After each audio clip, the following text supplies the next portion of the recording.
15 games going in MLB action tonight with so many. Which are we thinking are worth a wager? That's what you're here to find out. First pitch, WagerTalk TV, and coming your way, joining me, I got Bryan, Leonard, and Steve Merril to break down and give you thoughts, analysis, and best bets on games like Texas taking on Cleveland, San Francisco making the trip to the new managerial change of the Seattle Mariners, Houston, Baltimore, Phillies taking on the Royals, and those best bets I mentioned coming in Washington, taking on the Bravos, and Tampa Bay taking on the Dodgers. So let's get right into it. And Bry wearing that lovely Cleveland Browns gear. No shocker that you want to talk about the Cleveland Guardians. And if you look at the opponent they're taking on, Rangers finally won a series. It happened. First time that's happened in almost a month. And now it's an interesting spot that they visit this Cleveland team because that AL Central lead, Bry, as you know, is starting to dwindle a bit. They're trying to avoid their sixth loss in 7 outings.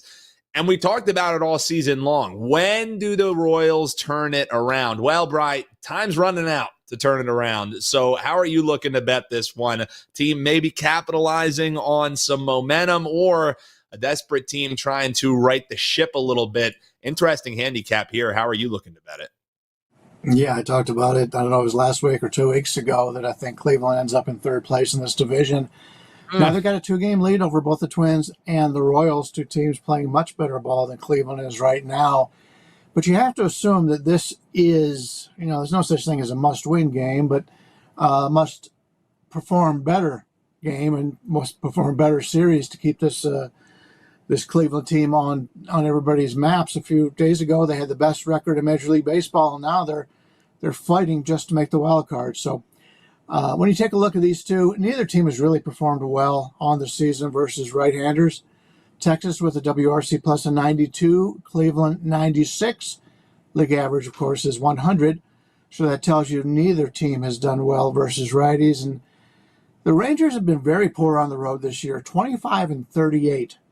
And when they're playing teams that are not losing teams, meaning 500 teams or better, they're only 33-47.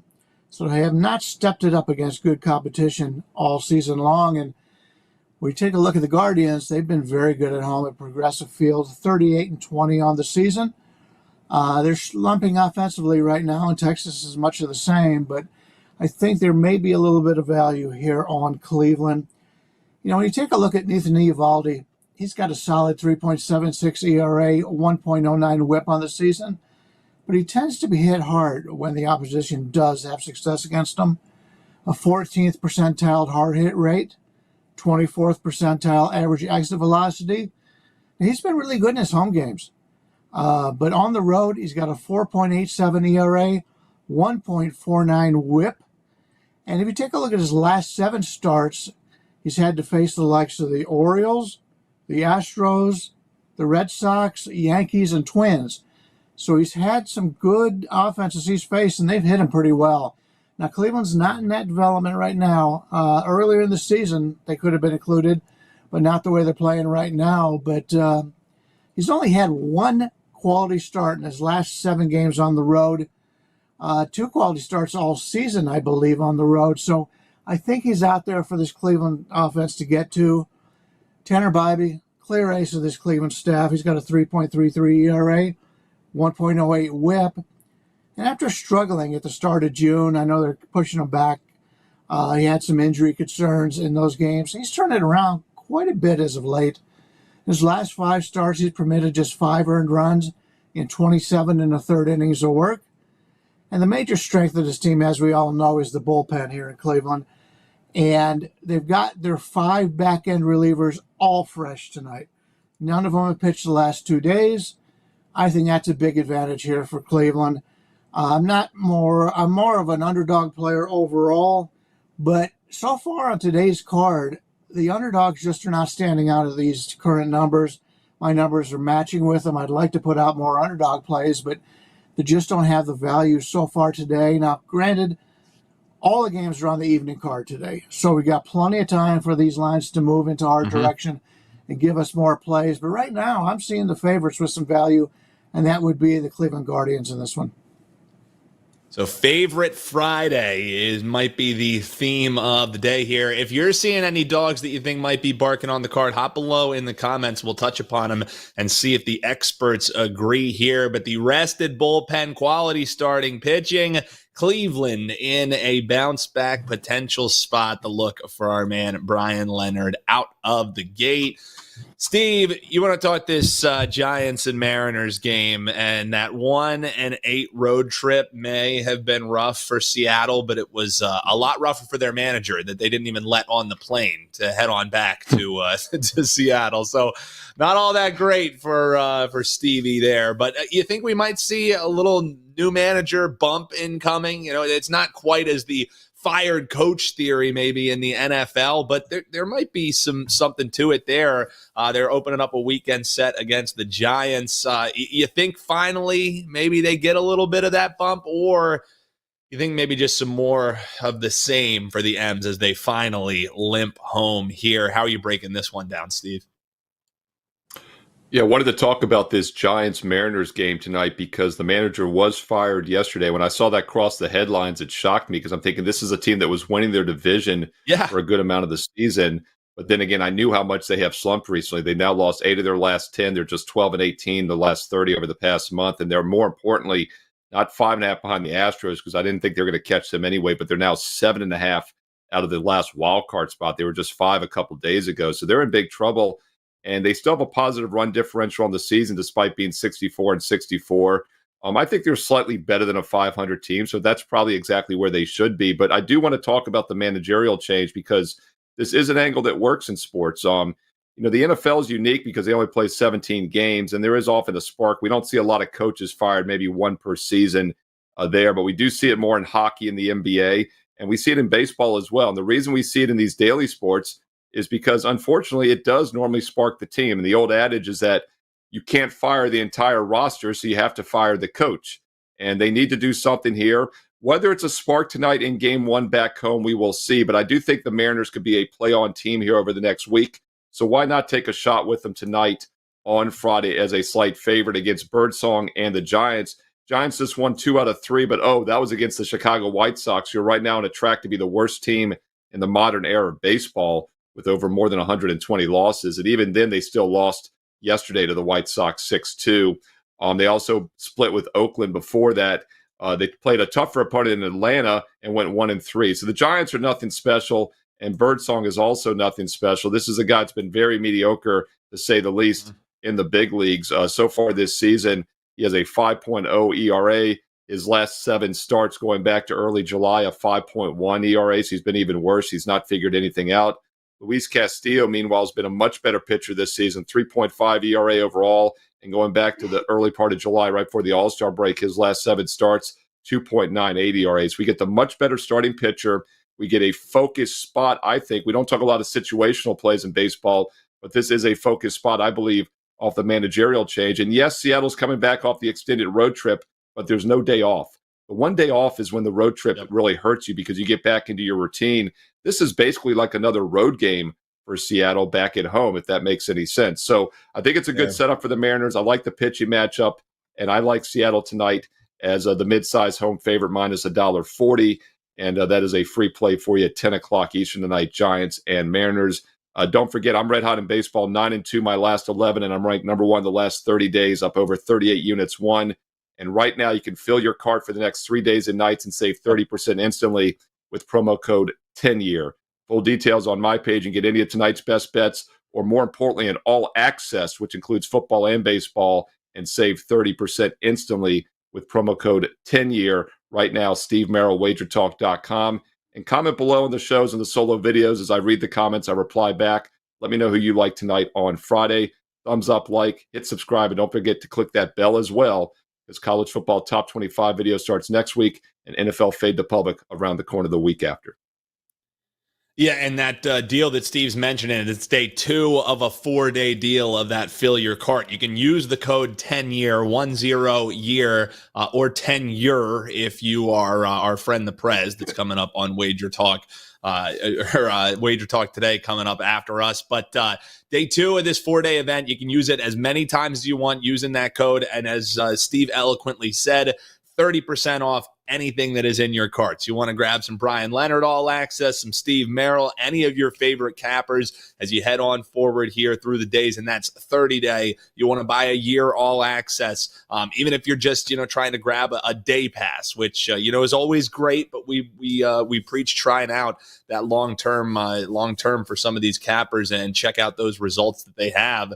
But you can throw whatever you want into that cart. And the next 2 days, if you count today, the next 3 days is your last chance to do it. 10-year. Bry, back here to the Diamond, as we were talking after your game, hey, where do we find some dogs? Already 2 favorites out of the gate here for you. The chat is really liking the A's here today. Scott Chappie says Athletics are a dog. I don't think they should be. Desmond Castro saying he likes the A's and the Astros tonight. We'll talk Astros next, but it's pretty wild that it seems like the betting public has definitely started to fall in love with this Athletics team. I mean, hard to disagree in this Brewers spot against a team who, after they won 6 straight, it's kind of been mediocre these last 2 outings for them. But the dog that might be barking, according to the chat, is going at 9:40 tonight with J.P. Sears on the mound going against Aaron Savali. That dog interest you, Bry? What do we think? Before we get to that, I do want to point out, because of the coaching change in Seattle, Scott Service does get fired, but that offense has been out of service all season long. So I don't know what he can do in that regard, or anybody else. But yeah, it's a Seattle team that hasn't hit, and you've got other guys to worry about, and it's not the coach. So that is still a concern. In fact, I saw an article, and I retweeted it yesterday. Seattle's offense, or Seattle at home, their games are only averaging, I believe, 7.75 runs per game. And you see it on today's card where you're looking at a 7.5 on this one. Every other team in Major League Baseball, every other stadium's averaging at least like 8.25, 8.1 or 2 runs per game. Seattle's is so bad. It's not only them. I've talked in the past about the sight lines, but until they can start hitting, it's not a team I'm looking to back. But I do want to point out, Dan Wilson has been named the manager, and I just saw the headline. I haven't read it, but I hear he is the first manager to ever manage in the major leagues that managed in the Little League World Series. So that's kind of cool. But we'll have to see how that goes for him. Congratulations on that. But yeah, I have no problem with Oakland here going against Milwaukee. In fact, that's one of them that I'm kind of waiting to get a little bit better line as the day goes on. J.P. Sears is one of these guys that he doesn't dazzle you. He's a pretty good strikeout pitcher, but he doesn't dazzle you. He puts in the innings. He's been very good. He's been a guy that I've been able to make some money on over the years. And he's going against Aaron Savali. And Aaron Savali was traded from Cleveland to Tampa Bay. And Tampa Bay has one of those abilities. Anytime somebody goes to Tampa Bay from a pitching standpoint, they can correct him. And they've done very well in that case. They couldn't correct him, and they traded him away to Milwaukee. That tells me a little bit about Aaron Savali. Savali just has not performed well this year. And I think they got a big advantage by trading him away there. So he's not somebody I'm looking to play on here. Milwaukee's a very good team, and I talk about it all the time. I really like the way that they play. They're very much like the Cleveland Guardians, my hometown team, and I like the team as a whole. But Oakland at this price range, I would only look the underdog in this one. I prefer Sears, and the Oakland bats are just as good as Milwaukee's. Milwaukee's got a pretty good hitting ball club when they play at home, but on the road, I think Oakland would probably be the better play here. I'm looking to play at a little bit better number than this, but that's something I'm looking forward to. See, look, on Favorite Friday, only 4 games into the slate we're breaking down here for you. We found a dog. Thanks to the chat for alerting us. Eric D saying, I'd like that dog a lot more if we had some kitty noises. That's when we know to fire on some underdogs. So Eric D, hey, you may have to stay tuned. You may get that a little later here in the show. already some folks in the chat. They're calling out my Phillies for constantly letting them down. We'll talk that game in just a moment. First, Steve, any thoughts for you on that Oakland dog? If not, let's talk Houston and Baltimore, because your Baltimore Orioles didn't look too good to start off this 4-game set against the Astros. 6-0 loss yesterday. So how do you see game 2 shaking out? Faring a little bit better here for the home side. What do you think, Steve? Yeah, I expected more offense from Baltimore, to say the least. They did come back off a 3-game at New York, but they'd been home right before that, so I'm not sure why they came out so flat last night. That is a concern, something to keep an eye on whenever a team vastly underperforms against a pitcher I thought they'd have some success with. It is a little bit of a red flag. Orioles still just 9-11 now, their last 20, despite having one of the best records in baseball. In fact, going into last night, they had the second most wins. Actually, they had the most wins tied with the Dodgers, I believe. And then, of course, second most wins behind the Dodgers. The Yankees won. The Yankees have 75 now, Orioles 74. The Yankees actually have a game in hand, a term we don't use a lot here on the show, and that's why they're 1.5 games ahead. So I don't want to say it's a must-win for the Orioles, but it's getting down. If they want to win this division, they can't keep going below 500 over 20-game spans. Does concern me that they got shut out last night. I expect a better effort tonight. Hunter Brown on the mound for Houston. He's actually surprisingly been very good in recent weeks. In fact, going back to early July, he's got a 2.4 ERA his last 7. So the Orioles' offensive slump might continue tonight. And Povich on the mound is nothing special. He's been, in fact, terrible this year. 5.8 ERA, 6.1 ERA. So in the last 7. So Houston looks like they have the pitching edge tonight. And it does concern me that the Orioles came a little cold last night offensively, what I thought was a decent spot for them overall. Best bets coming up. We're going to talk Washington versus the Braves, the Rays, and the Dodgers coming up. Hop below in the comments. Let us know what your best bets are coming your way here tonight. But all kinds of folks are bringing up the Phillies in the chat. I mean, I made it 5 games in here without bringing them up. But Bryan, some people thought it was finally the Phillies turning a corner post All-Star break when they put together that little 4-game win streak. But since then, they've won just 1 out of their last 4. They mustered up just 6 runs, 13 hits against their division rival in that series lost against the Braves. And now what do they get? They get to go on the highway and see Michael Wacha and the Royals tonight, who I think it's like 6 out of their last 7 that they've won. So any reason to think some positive regression is finally coming for my Phillies at the plate, or should we just expect more low-scoring affairs that maybe they'll be able to squeak out a win here and there, because it just has been rough with that hitting lineup? What do you think about this one, Bryan? It's interesting that we talk about this one, not only because you're from Philadelphia, but I just read an article regarding the Philadelphia offense, and the team is being pitched totally differently in the second half. Nobody's throwing fastballs to them. And that is a concern when you've got a team, and I say that all the time, that everybody in Major League Baseball can hit a fastball. As long as it's not overly overpowering, 100 miles an hour, 102, 3, whatever. And just about every guy has made it this far hitting fastballs. And Philadelphia is being pitched in such a manner that you got to go back years to see any team that's had this many off-speed pitches thrown at them. Look at today's card. They get Michael Wacha, a guy who, if there's ever anybody out there that's been a junk ball pitcher, he is one of them. And so this is not a good matchup from an offensive standpoint for Philadelphia. Walker's on the mound, so it's probably not a good matchup pitching-wise for Philadelphia either. Many people, including myself, feel that he shouldn't even be in the starting rotation. He's done it more on being a veteran. But he's not somebody I'm looking to back in Philadelphia. And the number's kind of cheap here. And, if you look at the best home advantages in Major League Baseball this year, it's hard to look past Kansas City. They've been terrific at home this year.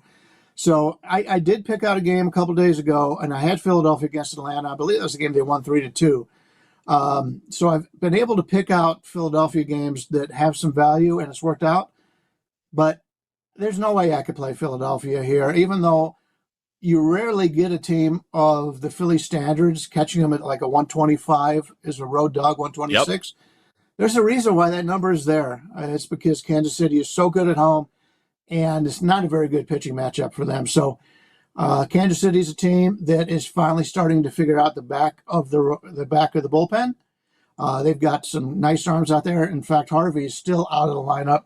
He'll give them an eighth inning guy once he gets back. But Kansas City's a team you're looking to bet on right now. You talked about them playing very well. They've got something to play for, and that's the division, make the playoffs. They're very excited. I'm sure they'll get a lot of fans here playing a team in Philadelphia with a lot of big-name players. So looking to play Kansas City here. I wish the line wasn't quite as high, but that's the only way I would take a look at this game. Steve, before we ever even started this show, we had our friend Robert S. over on YouTube. And while you're hanging out with us, make sure you hit that like button, you subscribe. And if you hit that little bell, you'll get notified whenever we go live here and whenever we're posting some new content for you, whatever sport that you want to hear. We're definitely talking about it here, trying to find you some winners at WagerTalk TV. But Robert S. was already lined up saying it's Walker Day. And he says that the Royals' first 5 money line, the Royals team total over 4.5, easiest money you'll make all night, says Robert. And I look at this total sitting at 9, as Bryan kind of broke down there, how Walker's going to pitch doesn't really set up for those bats to finally come alive for Philly. So, I mean, I look at that 9 and wonder, how much do the Phillies contribute to getting that thing over the total? So any thought on team total either way, or the game total sitting at that key number here that I think we're even seeing, let me double check on the Wager Talk live odds screen. We're even seeing some overs minus 120. So the market thinks there's going to be some runs here tonight. What do you think, Steve? Well, the Phillies played the Nationals and Marlins. They put up some runs in those series, but then when they played a decent team like Atlanta the last 3, they scored 2, 3, and 1, 6 total runs in 3 games. And I do think Kansas City is a decent team. And Bryan talked about how good they've been at home this year. How about how good they've been overall, though? If you look at their run differential, they're right now 1 run behind the Dodgers for the second best run differential in all of baseball. They're plus 110 runs. Yankees 125, Dodgers 111, Phillies plus 100. There are 11 net runs better than the Phillies this year, yet the Royals are not even winning their division. They're tied for the last wild card spot right now. So this really could go down as one of the best teams ever if they don't make the playoffs, as crazy as that sounds. Now, with that said, they're also 8 games below 500 against winning teams. That's why they're not in first place in their division. Phillies, though, Dan, only 4 games above 500 against winning teams. The Braves, 7 games. So I think, once again, that could be the Phillies' Achilles heel when it comes to the postseason. We'll see how they do and stepping up in class. Also, want to point out, Bryan said something about fastballs. I didn't think about this when I was talking about the Mariner game. One of the reasons I thought the Mariners would regress, and they have regressed over the last month or so, about a month and a half ago, I saw a stat. Fastballs thrown, percentage of fastballs thrown of all starting pitchers in baseball, 3 of the top 5 were Mariners, which I thought was insane, which means basically over half their starting rotation threw more fastballs than anybody else in baseball. And I kept thinking, at some point, that's got to catch up to you. So I thought that was an excellent point that Bryan brought up about big leaguers being able to hit fastballs, because the Mariners have been a fastball-heavy rotation this year, and it looks like it's coming back to bite them now. Yeah, I couldn't agree more. And we got Eric in the chat saying, Bobby Witt Jr. Homer Day. I'm not really a home run better, but plus 425. You got a little pizza money on a Friday night.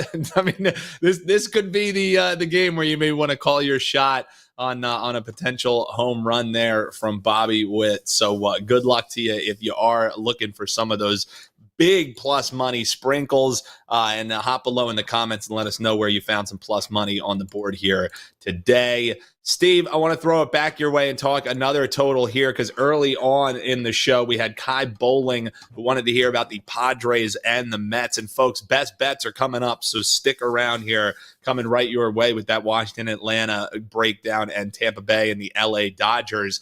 But as far as the Mets and the Padres are concerned here, Steve, any thoughts on the road trip here for the Mets potentially producing some runs for you, Steve? It's a Mets team that was really good offensively all season, especially on the road, but they weren't showing it with the one loss. And then in mid-June, we had the Grimace catalyst. It was really the clubhouse altercation catalyst, I believe. And Mets went on a nice little run. They're still 17-13 their last 30.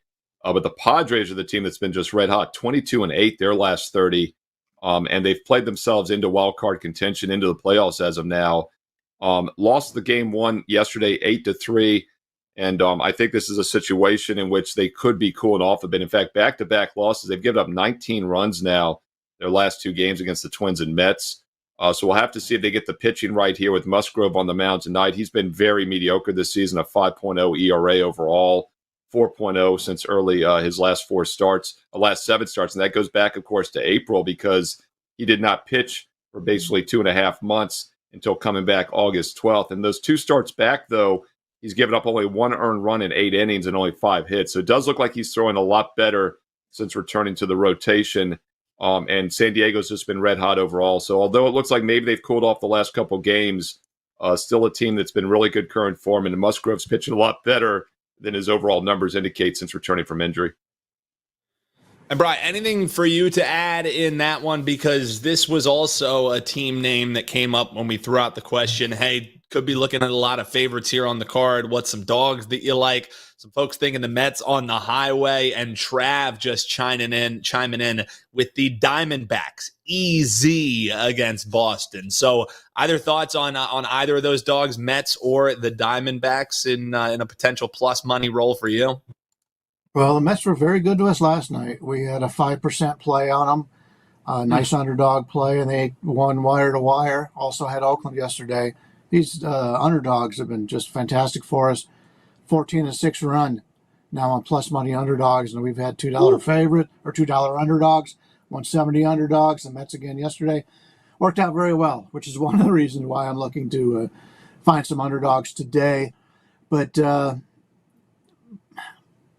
Musgrove, as was pointed out, since he's come back from his injury, he's looked a little bit better. Has had some performance problems in the past because he can't stay healthy, and that's the problem. And he could start the game off pitching very well, and all of a sudden something happens. That's a concern you have when you've got some of these pitchers that have such a history of getting hurt. But if I had to play it, I'd probably play the Mets in this one, but it's probably not going to make my card. And what was the other one you were talking about? And the other one he was saying, we had Trav saying the Diamondbacks are easy today against the Boston Red Sox. So, I don't know if anything's ever easy in baseball, but that's the way that he's looking for his dog tonight. Well, you know how I feel about Bryan Bello. He has pitched better as of late. So I got to give him credit for that. But his advanced stats aren't showing. It's just the results have been better. Ryan Nelson, this could be his last start for Arizona, and it's because they've got so many guys coming back from injury, and they're loaded on the starting rotation. So this may be his last start, so it gives him something more to want to perform better here for a possible situation where he can get to start later on. But he's been very good. He has not done anything wrong here. Boston's a very good hitting team. Arizona's slumping a little bit right now, as was pointed out earlier. But still, if I had to play this one, I like the Arizona team better. And I think Nelson, at this point, I prefer him better than the Boston starting pitcher. So, yeah, I have no argument with anybody who's playing Arizona as a nice underdog today. Yeah, and that's a man who has cashed 14 and 6 on those underdog plays. Talk about building a bankroll. That's a hell of a way to do it. Getting some 2-to-1 underdogs and whatnot. That's a terrific little run that you've been on there. And you can check out Bryan. You can check out Steve at WagerTalk.com. And if you're just tuning in, we talked about it earlier, but it's worth mentioning again. The promo code 10year, 10 year, as we're celebrating 10 years as a company here with WagerTalk.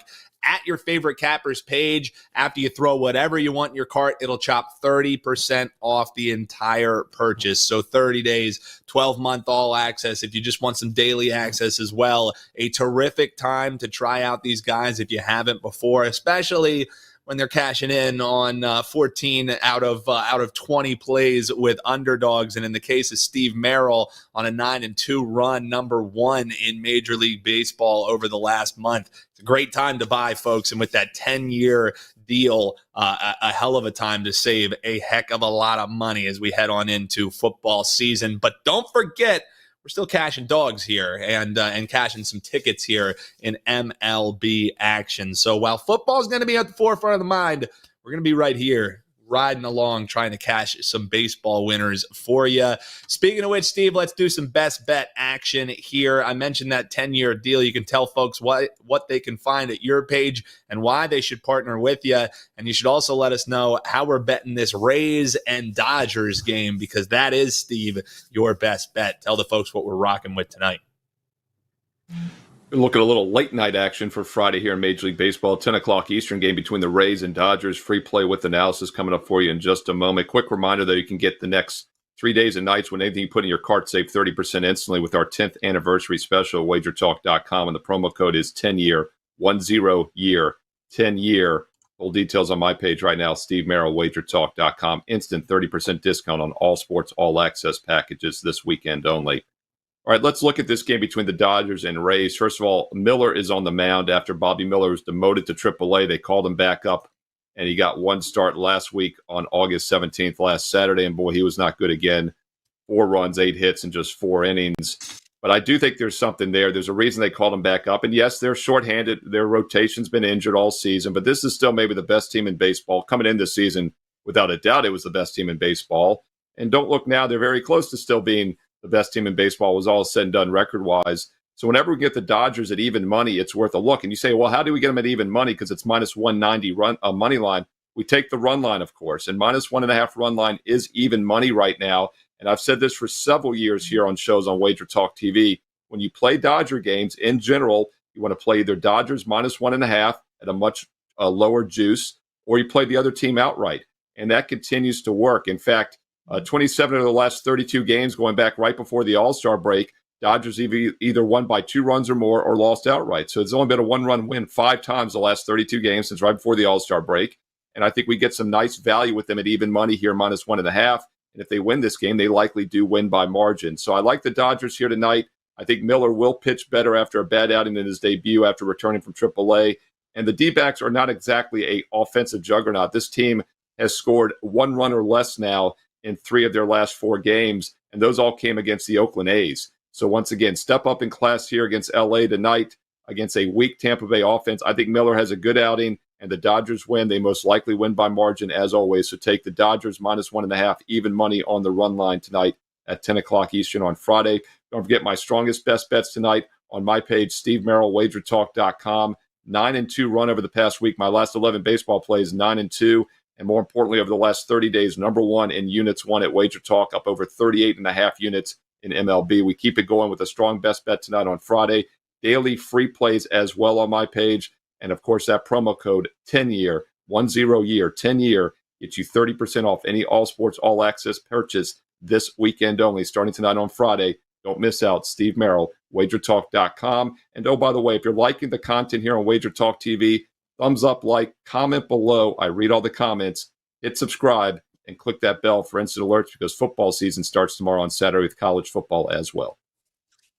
Yeah, if you've been checking out the morning wager here on Wager Talk TV, and if you haven't, you definitely should be. One of the sayings that Mark Zinno has is real men lay it on the run line. It's a bit of a shot at Brian Power, who's always afraid of laying the 1.5, especially with the home team. Steve's saying it's not a problem when the LA Dodgers take on the Rays. Best bet, Dodgers on the money line for 2 R's, 1 L. Steve Merril, WT.buzz/SM. Bry, for you, I guess we have to hear about the Braves, who just keep having to tighten that race in the NL East after their series win over my Phils. You look at a Washington team who we were saying, oh, it's Pat Corbin Day, let's all celebrate together. He turned in a hell of a start yesterday. So big win yesterday for the Nats. Now they go on the highway, take on Atlanta, who they got to be feeling pretty good as they continue to shrink that lead that the Phils are holding. How are you looking to bet this one, Bry? And I know you said you've been waiting on some numbers, but as we head on towards the weekend, why should people partner with you over at your page?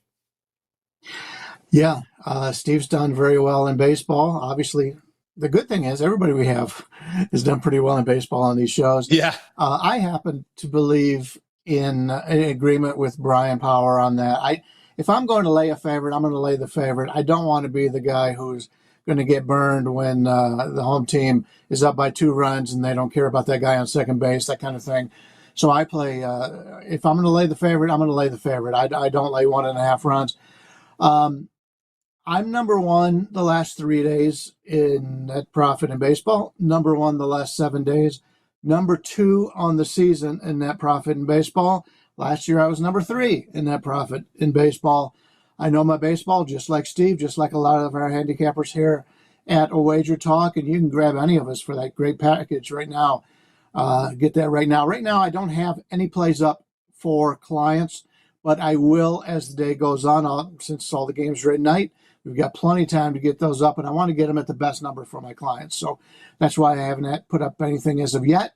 But yeah, even though I'm an underdog player, you can't disregard favorites if you think you've got a good line. And I think I have a good line here.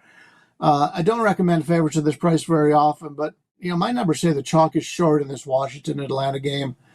Washington has an 85 WRC plus on the season versus Southpaws, which is 15% worse than league average.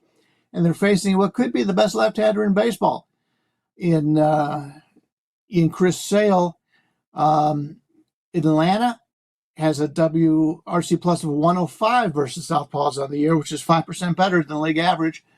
And so that's a 20% offensive advantage in this game. Before we even take a look at the pitching matchup, on June 21st, Mackenzie Gore had a 3.26 ERA on the season, a 1.38 whip. 1.38 whip is a little high, but nobody's going to argue with the 3.26 ERA. But unfortunately, just 2 months later, if you take a look at his season numbers, his ERA has jumped from 3.26 to 4.66. His whip from 1.38 to just a terrible 1.58. He had a 7.62 ERA in July, and so far in August, it's been 5.52. He hasn't had a quality start since June 14th, and that was against the Marlins, one of the worst hitting teams in Major League Baseball.